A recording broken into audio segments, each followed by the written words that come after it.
Hi everyone, it's Kristi. Welcome back to my channel. It's Flippin' Friday.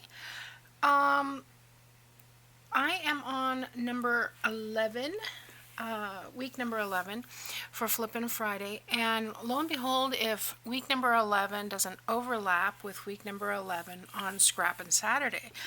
So instead of doing the same project twice, I kind of chose one.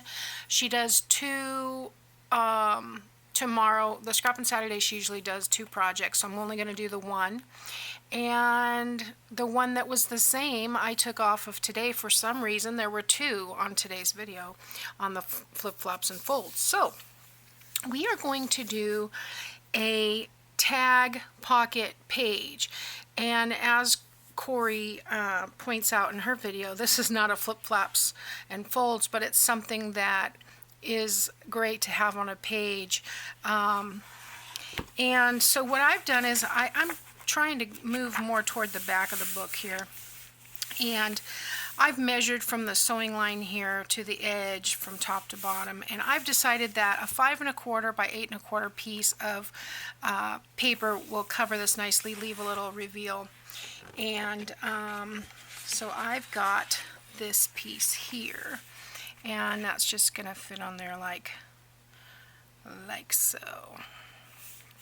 But before we do that, the way this is put together, you can sew these pockets on.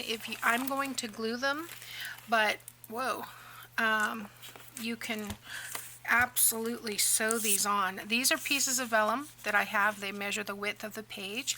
I'm going to line this up on my grid here because I want to make sure that these are somewhat evenly spaced. So I've cut this piece down, like I said, 5 1/4 by 8 1/4. And I'm just gonna get a piece of washi to kind of hold that down, or it'll be slipping all over the place. All right, so, and I did cut a few tags here. We'll do that in a minute. I'm not going to load the whole page, but I think you can get the idea. So I'm going to take this piece and I'm just going to run a very thin bead of glue. This is Fabri-Tac, which I just ran out of this morning filling this bottle. So I have to see if I can locate some. I think I actually like the Beacon 3-in-1 a little better, and it's a little better price. So if I can find that, I'm going to line this up on the bottom edge here. And just like that. And like I said, if you don't like to see the glue, you could put a trim on that. You could put a little, maybe a 1/4 inch strip of a scrap paper from the collection. Or you can sew around that. Now I want these to be spaced about 3/4. This strip is 5 1/4 by 1.5 inches, I believe. Yes, I made them 1.5 inches tall. So I want to make about a 3/4 of an inch opening between the pockets. So I'm going to go ahead and put glue on this one as well. This is a fun page that could use up a lot of scraps actually, so I'm not surprised that she has it in both of her books because it's fun. So I'm going to come up about 1 to 3/4 of an inch, and I'm going to come about right there.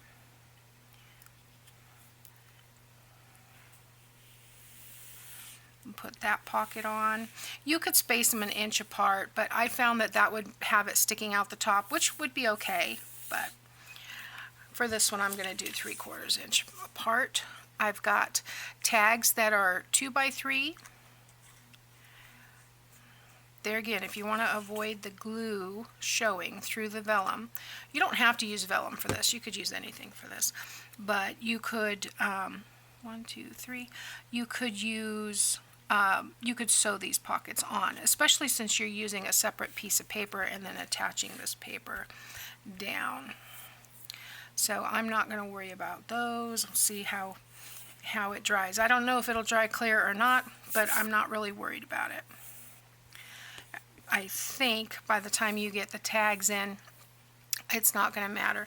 So the way Corey made hers, she had smaller tags, so she had, I'm not sure what size her book was, but she ended up having 9 tags on her page. I have room for 2, but I figured if I have one here, one here, one here, see, that's going to fit just about right. So while this is drying, let's make the tags. I've got this one, and this would be a great idea if you have tag ideas that you could make a whole book like this. So there's one like that I probably should have gotten a contrasting color, but you get the idea. So I've got that one, and we'll do a scallop one. I think I'll do the scallop on this one,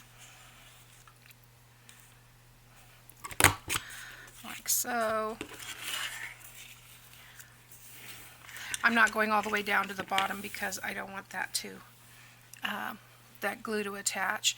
And then we've got this one, which you can just make a little corner guide like this. I measured them 1/4 of an inch. I put it on my grid here. We'll see if you can see it here. And I measured 1/4 and 1/4, half, 3/4, 3/4, 1, 1. And so for these, I'll probably use, well, let's just use the 1/4 inch one on this one. So line that up, trim that off, and come over here and trim that off.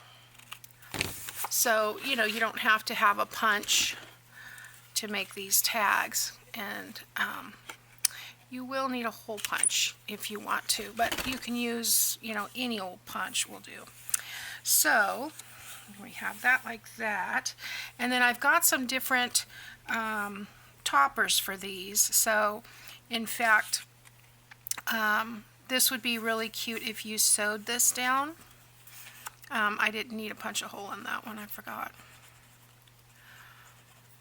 I want to get that kind of tacky so it doesn't show through the fabric as much, and put that on there, and come on the back, put the rest of that glue down there, and attach that down. So there's lots of ways to top a tag, and you know, this would be a great way to showcase that. So for this one, now where all this stuff is falling in on me, let's do a regular one. And you've seen me do this hundreds of times. Just fold it over as small as you can to get it through that hole. I usually start with 6 inches because any smaller than that my fingers will not work. And I pull the loop through from front to back, grab the tails, and push them through.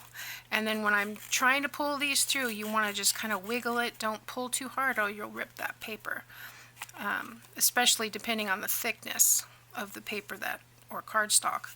This is a lightweight cardstock that I'm using. So then I want to trim these like such and pop that in there. And then on this one, I think I'll take a piece of lace. Let's put a piece of lace over that. I guess I didn't need to do the hole on that one either. Well, that one was on the stamp. That one makes a hole automatically. But there we go. Just a different piece of lace for the topper. Like that. And you can have it sticking up or not. It's up to you. Whatever you want. Like I said, I would probably choose one that was more, you know, that stood off of this paper better. But I'm using scraps here, so this is what I had available. So now we will take this and take off that washi tape, which can be recycled. Some of that glue kind of came over, but that's okay. Alright, so let's glue this down to our page. And there it is. And I'm just going to attach that. Now you could do it on 3 sides and make an extra pocket, little hidden pocket if you wanted. This is a great way to hide a mistake. So if you've done something on a page, or you have a page that, you know, didn't come out the way you wanted it and you're not crazy about it, this would be a great way to cover that up. Anything that's going to be a full page would help with that. So put that down like that. I'll stick this tag back in. It is dry. That's interesting. It dries really quick, so it looks like it is going to not dry completely clear, but that's okay because all it's showing is the base paper. So like I said, you could run paper along here, lace along there, whatever. I'm using this as an idea book, so I'm not worried about making it all fancy, but you get the idea. I can get 6 different types of tags in here, and that'll be great for some ideas. And yeah,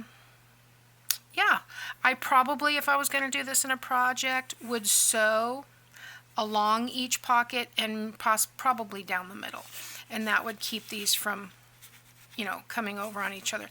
But there again, depending on how much room you have in your journal, I could get 9 tags in here like this. So it's up to you, however you want to do it. But I thank you for stopping by for Flippin' Friday, and I will see you tomorrow. Bye now.